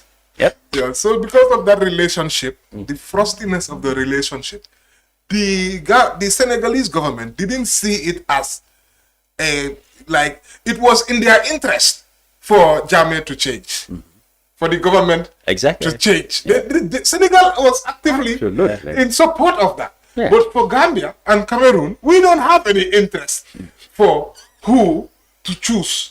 I don't know if you get where I'm Well, coming you know, from. No, of course. well, the Gen Z generation Yes. are not very open to And we had some. octogenarians like I was told came of into power two. 42 years. And I was 92 told years of two age. opposition parties who were going to Dakar, telling them if they give them funds, they will out Jammeh. They can remove Jammeh. Yeah, well, you know what? The Senegalese government I know was openly against Jammeh in many ways. So it was no doubt that they were harboring, what Jammeh used to call dissidents in Senegal. That's true. But then one had said he was a Democrat. He was not going to send people away just because they disagree with Jammeh. If they took up arms, that's a different thing. Yes. But then, you know, if they disagree with Jammeh, well, he cannot send them to go to be political detainee or political prisoners in the Gambia. He cannot allow that. But if they are criminals, well, yeah, he can take them back to face the law. That was one's policy. I think I only knew of one Gambian who was trying to issue threats during Jammeh. It was But- sent away, Jabi. No, he was based in France. Yes. Jabi. No. Not yet. Syria bio. Someone take the border and shoot the exactly. And even he had a problem with Senegal government. No, Yeah, they had yes. to send him because he was doing it on extreme. Yes. He spoke in the extreme terms that they're going to set up a government in exile. Yes, he was. So he even had it. He's the type of And they tried to advocacy kidnap of people there. So even when you go to that extreme, you will see that definitely. Yeah, Senegal government even at have to that. step in Yes. and stop him. Yes. And he had a major problem with the Senegalese government. I remember. But he enjoyed support before he was stopped, because where he used to stay, he overdid. where he used to lodge, I don't want to mention the name, I also shared the same lodging with him, and the owner told me, even those who were sponsoring him. I think he was a bit, he was a bit louder than wisdom. He was. I might not say the place where he lodged, but I can give the location. It's media. So we say, what is he saying? It was called Sika Baobab, where he used to lodge. Yes. You know, I used to lodge in the same residence, and they gave me a lot of information about those behind him who were supporting. So for him coming to the border, making videos and all that, it will give you the support that you need. Yes. You must say something or do something in order for them to For them to support. say that this is what we are supporting. Exactly. I think he Sometimes they were just bluffing. I think he did. Never his, meant what they He said. did his quota. No, but I And think he became very popular in this yeah, country. yeah, he became very popular because he was one of the most. He really challenged the government. Yeah, I think he did very Jamil was one of the. Is this guy okay? he did Is he very going well. to carry out this thing? Finally, he was in the Gambia. I met him at I think recently he was in the Alimba. news. Yes. Recently he was talking about. I don't know if whether he's disagree with the government here or not. I don't know. All right, gentlemen. Thank you very much for coming on the brunch. Dodou Jah, politician, Yusuf Tello. We didn't talk about the farmers, though. Oh yeah, that's right. You still have time. Yeah. Good. That was our last. That is the trade season. We used to call it trade season. People will say, well, groundnut season, but it's trade season. It will start Monday. Now, the government has maintained $38,000 as the producer price at the depot. Not depot, but the SECO price. Yes. The 38, farmers, huh? yes, 38,000. Yes. That is what was there last year. 3 years, apparently. Yes, 3 years now running, and the farmers had complained about the mode of payment through bank and auditors, and the government, even the president, had to come out to explain that why they do this. One, they don't want farmers themselves to get robbed, or government or workers stealing government money. That's what the government said, and they promised that they have $2 billion. Well, 1 billion more than last year. Well, let's hope that there will be more ground than last year for the billion to be spent. What do you make of the trade season? I think the thing that stands out the most is the fact that the government is saying that for 3 months, right, the what's the name of The National Food it's a long Uh, name. Yeah. Processing NFSOPMC. Corporation. Yes. Call them GGC. National Food Security Just call them Processing GGC. and Marketing Corporation. Yes. Right? Call them GGC. That's what they are Yeah, doing. previously. So the exclusivity that they have given to them is what is worrying me. For the groundnut trade. Yes, and they said 3 months. That's pretty much the whole thing. Because of who is going to keep your groundnut for more than 3 months. It's going to spoil and you will not be able to sell it. It's risky. So most of them, and only those who can be producing groundnuts out after that, are those who are not depending on rainfall agriculture. Which we know most of those who are right now doing it is basically rainfall agriculture is what we are dependent on. So just to debunk the fact that they say that they have been, it's only for 3 months. So, they will argue that it's only for 3 months, but that 3 months is effectively the whole thing. The whole year. Now, for me, this defeats the purpose of a free market. Point one. But are you considering that there will be private dealers who will... This is exactly what I'm saying. But if they say that it's only an GGC that has exclusivity to buy it for the first 3 months, does that not also exclude the private dealers who are in the country? Somehow. Who Yeah, can because also give a better price. And then also, this is where I'm coming to. Some of these people, they are at the border. And it's even cheaper for them to just go across the border and sell their goods. So you mean given At a price they can determine. At a price that is better than what they are having here. You mean they've stopped all the private operators from use for street? No, but they are the ones who have to clarify 3 months. in their statement. They said There's a monopoly for 3 GCC months. GGC has that 3 months monopoly. And that's the period that you sell a ground. So if you say they have that 3 months monopoly, then I don't know if you get what I'm saying. That are they, because one thing for sure, the international, they are not going to allow that because they said the security have to intervene. Now, does that also mean that the private sector is also removed from it? Yeah, because the 3 months period is virtually the end of the season. That's it. So what I'm trying to say... But maybe the GGCs and the government, in this sense, is doing these measures because one, they are the ones who provide subsidies, they provide fertilizer, they provide... so if the farmers sell to the private dealers, they are not being grateful to the states. I support you to grow your groundnut. Yes. I want to buy you some to Yes, somebody. and you sell it to somebody. So they will not be grateful And to... you always expect my support. Yes. So the government may be concerned that, look, if you sell to this private, you are not grateful to us. We give you fertilizer, we subsidize, the market price. Sometimes even give free billions. seeds. So the government Sometimes. sometimes. I'm glad you said that, but that's So not the what government may be right. that's not what is happening. They may be across. right in doing that. So, but that's not what is happening across. And then let's just compare what is happening in Gambia to just next door Senegal. Yes, There is a lot more subsidy well, that has been given from because I have been doing some research about this. In Senegal, they are subsidizing these farmers a lot more, giving them a lot more. You can't compare input the two economies. but this is what I'm saying. But what I'm going, I agree with him, what you said, and the issue of the selling. But for you to do that, Senegal, they are giving a lot more, and then they are selling it at 39 point something. That's where the problem So this is where I'm coming from. Yeah. One, the Senegalese government is giving more subsidies to their farmers, and in many instances, free seeds.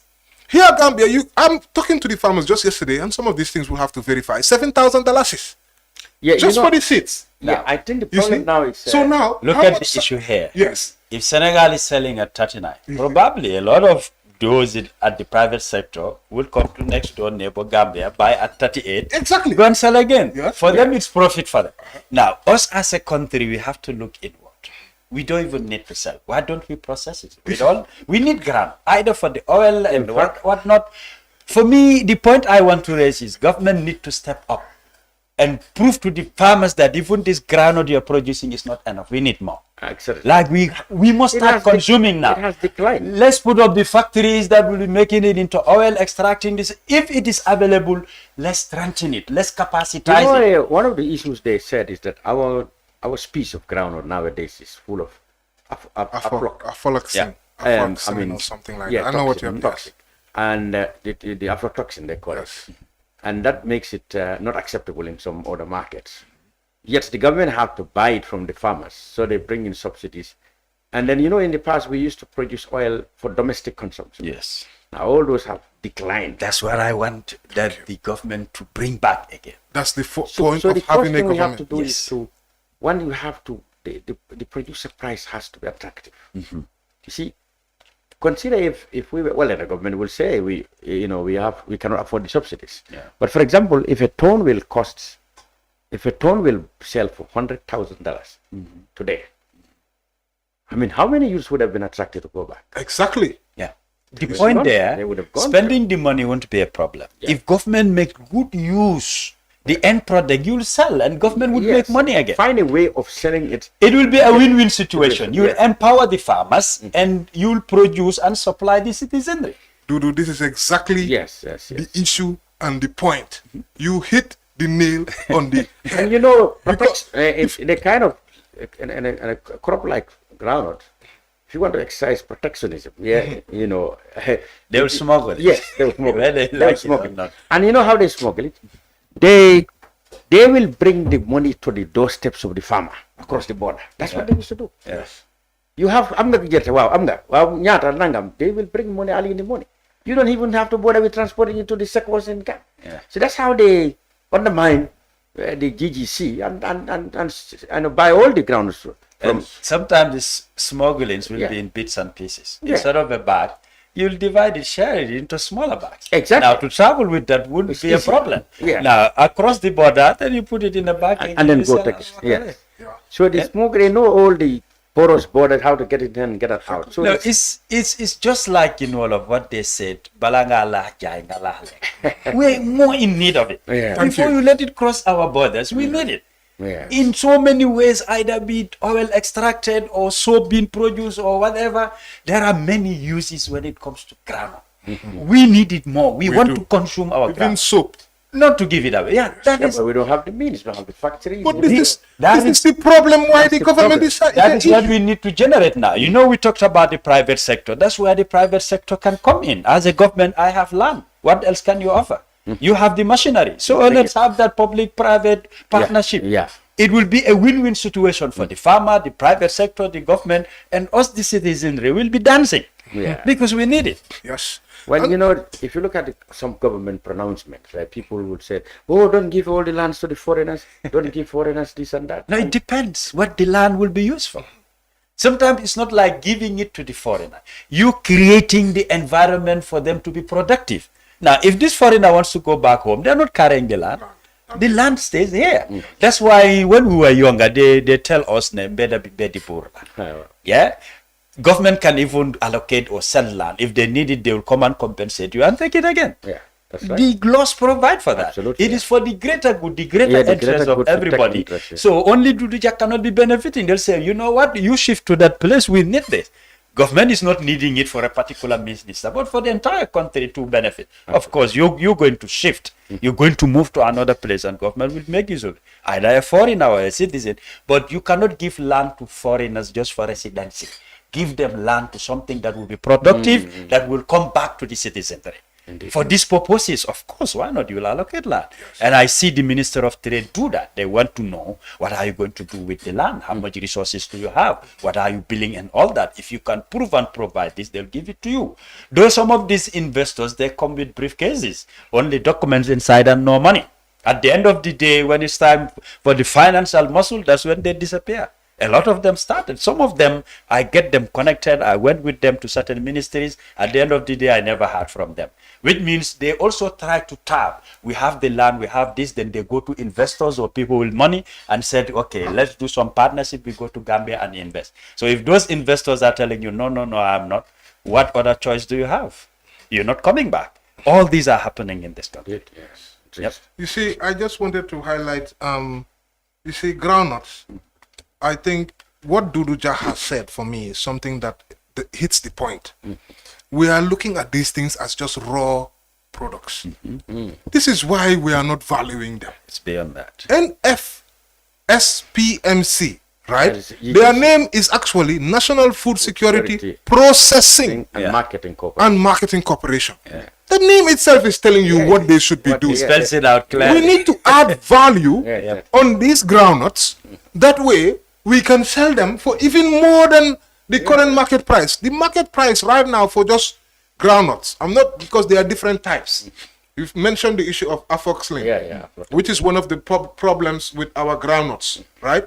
And our yield is very low. Yeah. We are not doing the right things, right? Because we don't have year-round agriculture, which is our main problem. A country like Mauritania, Which we need to improve on. Yeah. can you imagine a country like Irrigation Mauritania? system should we've been should- talking this for If many we don't- years. Thank you. For If we many don't years. have that, Yeah, and Huh? in fact, Gambia is known more for groundnut than anything else. You see- before Yeah. these tourism come. you see, the problem we have been talking about these problems for years, donkey years. We Definitely. have not put in the right things to deal with it. Imagine, right now, $1,200 per metric ton in October 2025, according to the World Bank. The data is here, just so that you can see. This is the data. I can share it with you. It's from the World Bank. They are commodities. For October 2025, for groundnut per metric ton, 1,200.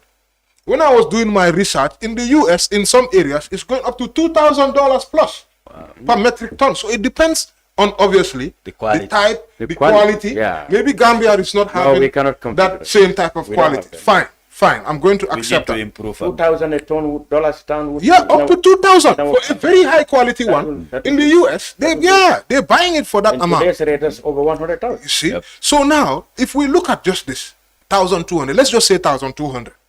$87,000 is 600. $87,600 is per ton.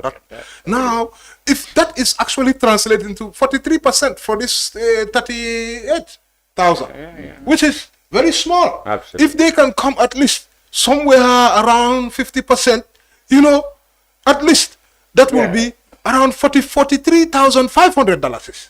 Yeah. You see? It's So I very think attractive.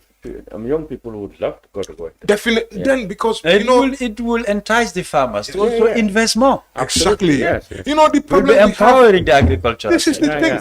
yeah. We should not see the And issue of, we are talking about 20 bags a ton. Yeah. 20 bags. you see, we should not see the issue of farming as just the farmers. This is about our food security. Yep, I agree. We That's the point we I'm discourage driving. farmers, and then they stop. It's not only groundnuts they are going to stop, because some of these farmers, they are doing other things at the same time. Someone like me, I like groundnut cake. Oh, okay. So then what is going I to like happen? it too in whatever form. Our exports, which are already low, will go further lower. Then now we will be importing some of these things. At a high cost. And then what is going to happen to cost of goods and commodities in this country? It will go Cost up. of food security, food is going to go up. Absolutely. So I think we should, really take, there are so many facets to it. Government should try to see how to process these things. Buy it from these people. Process and sell. You understand? See how to bring irrigation, year-round irrigation. A country like Mauritania, when I started doing my research With about the- yield, At the sun. if those people are having, when Gambia is having one, they are having 5. Why? Because of they are able to And they don't have go to- year round. Yes. How is do they have better soil than Gambia? No. No. And then we have more rain. Yes. You We know. always have Compared to receive more Mauritania. rains than So really, I think our yield, in fact, is going down and yeah, down. it's declining. It's not. It's going from the Jawara era to the Jame era, and to now it's even worsening. So what a these pity. are things we really need to really improve on. Good. But most importantly, the issue of free trade. Yeah. This government is now coming against free trade principles. In data, With this monopoly. price floor, Oh. they've gone against the free trade market principles. Yeah. Now, when it comes to groundnuts, they want to go against free market principles. When it suits them, that's what they want. No, it's not only us, but the region itself. I think ECOWAS needs to come together and we look at this free trade you're talking about. We concentrate more on free movement of people, but not goods. And when it comes to trade, Exactly. and I for think me, it should be for goods. trade it's more important. It should be for good. Yes. It's more important. Yeah. It's more important. That needs to be looked at. It will empower you selling and the other person buy. Import and export would be more effective. And to the extent it will help to stabilize when it comes to prices of goods. It's good for the region, not only Gambia. So ECOWAS needs to step up. If ECOWAS could achieve something should concrete be from good it, for- then AU again should start up. We should go beyond our borders. Africa, we're talking about Pan-Africanism. African Africa trees, should yeah. unite. After. These are some of the things that can unite us. In unison, it benefits everybody. No, You it go is to the- any country, you talk about food Free and like this. free We're all movement in of need. goods and service much more important. Yes. We have a serious problem with this. If I tell you, our biggest countries that we are exporting to, you will be shocked. Our trade partners they are not even the countries that are around us. I know. Most of them, for example, in 2024, I'm having here our exports: China, India, United Kingdom, Turkey, Portugal, Vietnam, Spain, Italy, are the top. Korea, Republic, Netherlands. These are the top 10 Because they pay partners more. They pay for more. exports. Yeah. So, That's where the money is. and then we have a bottleneck. Gambia has a bottleneck. Because if we want to trade, our goods must go past, within locally. They must go past where? Yeah. Senegal. Senegal. And if Mali. Senegal is blocking us, Yeah. that means we cannot access the rest of the ECOWAS market. Exactly. So those are some of the things that the Gambia and Senegal have to really sit down. I And think if you want last to year- go through Senegal, possibly you'll pay more. They'll be charging you this tax and all that. tax. In most cases, what we are good at is asking for documents. You go to the border, it's a vehicle. Can I see your driver's license, your insurance, your this? In human, where's your ID card? Where's your passport? We're more focused on, about documentation rather than looking at the trade aspect of it, which would help to build nations rapidly. Exactly. And it will enhance and empower industrialization. But it's not happening. This is why Africa, most countries, all that we need, we're taking it from outside. But there's something I we have need to highlight. Yeah. Senegal. When you sell from outside, of course you'll Yes, of buy course, from outside. Yeah. But if you sell within Africa, then you'll buy within You Africa. buy within Africa. Can you believe Senegal was in the top 10 exports in 2023? They were ninth You mean exporters that we used to export to too? our goods. Oh, then now they are ninth. They were ninth in Now- 2023. Now they are 20. This is from GBOS. Yeah. They trade our trade, Our where trade, we're yeah, exporting where we to, where we're importing Yeah. from. Now that was in 2023. Next door In neighbors. 2020, our next door neighbor. In 2024, they are out of the top 10. Oh. No African country is in the top 10 partner that we are exporting to. Can you imagine how shocking this is? This is very serious. I've not known this before, to be honest. Yes, Well, this is what the GBOS have put out every quarter. Yeah. They- In fact, they are they now in the issue- business survey. Yes, they Currently, issued they this wanted to- document, which is the International Merchandise Trade Statistics Report.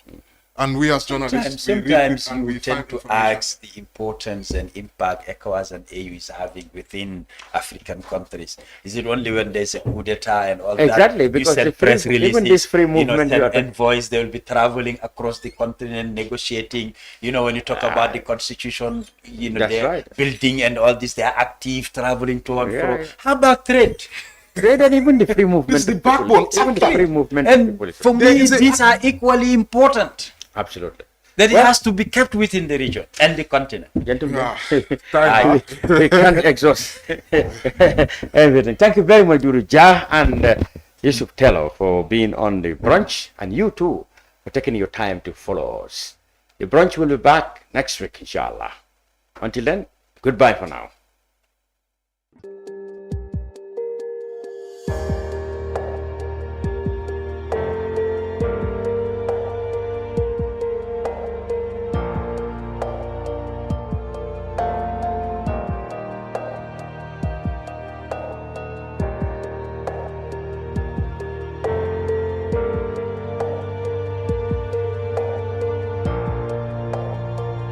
Traveling has never been this simple in the Gambia.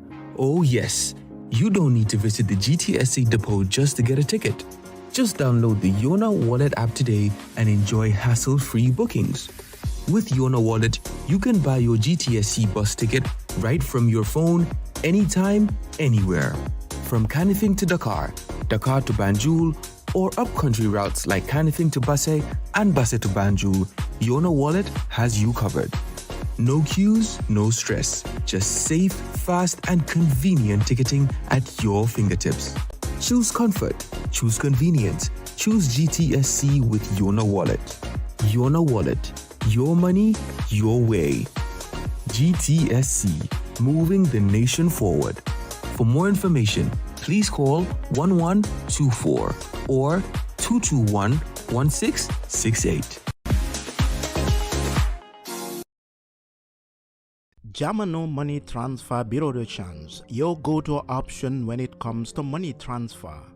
With Jamano, you can send money from anywhere in the world to your family and loved ones in the Gambia and be sure the funds will be delivered to them within the shortest time possible.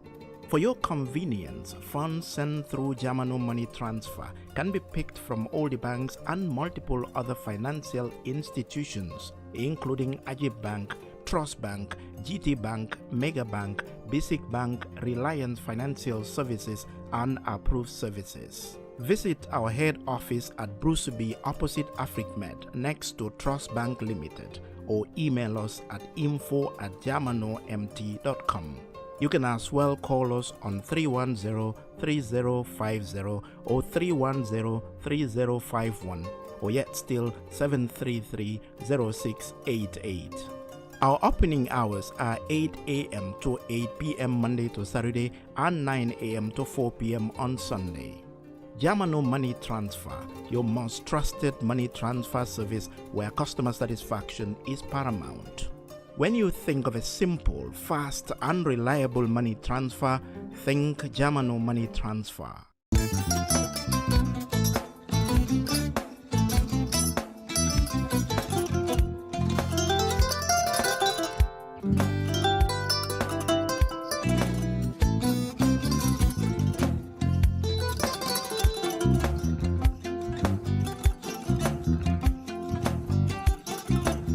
agada ke mbijan raga nyaade albaka mbaka important yo nga transfer la sto ya transfer la ha code nyenje okay nsila id soto sa so sorry agada mbijan bro albaka mbaka bara alla service o tariya mbare mo ki janna nun kuno bara tariya jannom yona forest de bureau gambia tonkon nano mbari ya bere birin koyna fo kato bari si kodo kino kato nim fo bolon labe 56 branches mola sota gambia jam ha gambia kono ani gambia bantala bankol nko kodo kiya bere kodo sifa fo falindiro fo nyaadi lafta memmen na kodi to poto nin kodi maraw jannom number 1 ti nyonta andum fana nata anoda enterprise sotale wolam nyindi ko domorol fana kol fana be firale de dadi man domorol dir fana beteata gambia dawda yalo ngam fa kendol sotale je wo moyo diat apelenta baraka ni